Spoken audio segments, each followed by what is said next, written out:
Hi guys, welcome back. Matt and Jamon here again with Running with China. I'm just going to kind of do a little bit of background story of how we got here. Got a little inspiration last week after watching the Mayweather Pacquiao fight. Yeah. Mayweather had a pretty good quote afterwards: "Winners win and losers make excuses." And it really made me think a lot about when I was getting started, before I started working for myself. And you know, I was never a very good employee. I always made excuses. You're not a good employee? Yeah. Believe it or not. What?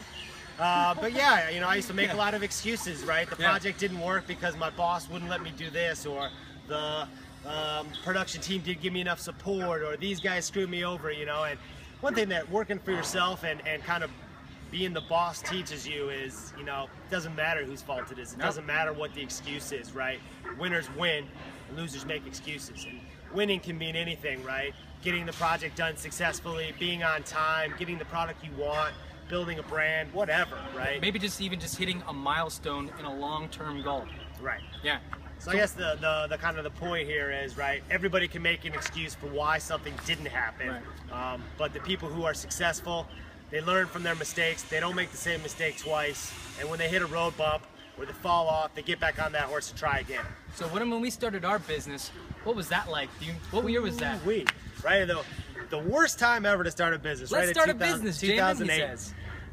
So yeah, it was an interesting time, but yeah, I don't regret it. You know, it taught us to really focus on adding as much value as possible to the people we were trying to sell products to. You know, we weren't on credit, we weren't borrowing money to do anything. We had to be profitable instantly because we didn't have any other money. You know, when we got started, you know, neither of us had a couple $1,000 to throw in. We had a little bit of savings to kind of coast us through, but we had to be profitable instantly. Right. I think between the two of us at that time, I think we probably had $4,000 US. Right. Which quickly went down to zero after about 6 months because we weren't making any money. Because I mean, our first order I think was a hat order that we had to figure out how to get, and when that money came in, I was like, $500. Yeah. I can live for another week. Yay! Yeah. Yeah. Yeah, there were a couple other ones too. We always seemed to kind of just go over that next hump. Right, and something always kind of happened at the right time. You know, it is, people talk about entrepreneurship being jumping out of a plane and trying to put together your parachute before you hit the ground, and that really was what it felt like for us.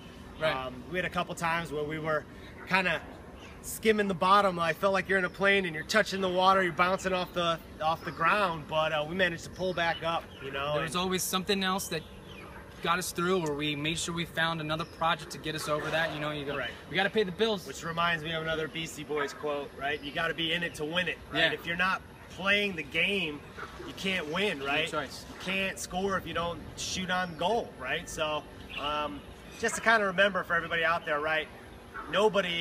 Very few people are successful right off the bat, right?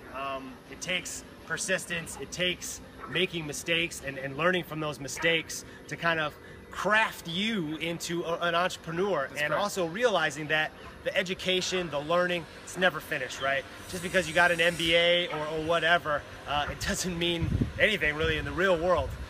You know, I got an undergraduate degree, I studied Chinese, I got a master's degree in Hong Kong, but that first year of being an entrepreneur, man, I learned more about myself and who I am and who my friends are than any other year in my life or all the rest of my schooling put together. So for me, you know, I went to school as well. I could speak Chinese. We went to law school after being 4 years here, and we thought, yeah, that's going to get us a job. You know, someone's going to respect us because we went and got a law degree or something. And then after that, we still wasn't what we thought it would be. You know, it always had to be us. Right. And you know, it's just about putting the work in.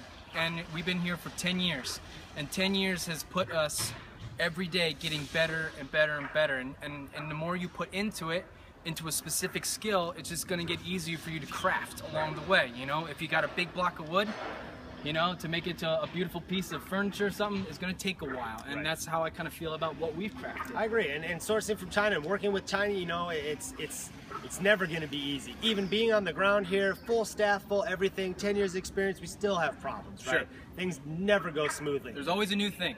But that doesn't mean there's not a huge opportunity here. It's not going anywhere. Nobody's going to out-manufacture the Chinese anytime soon.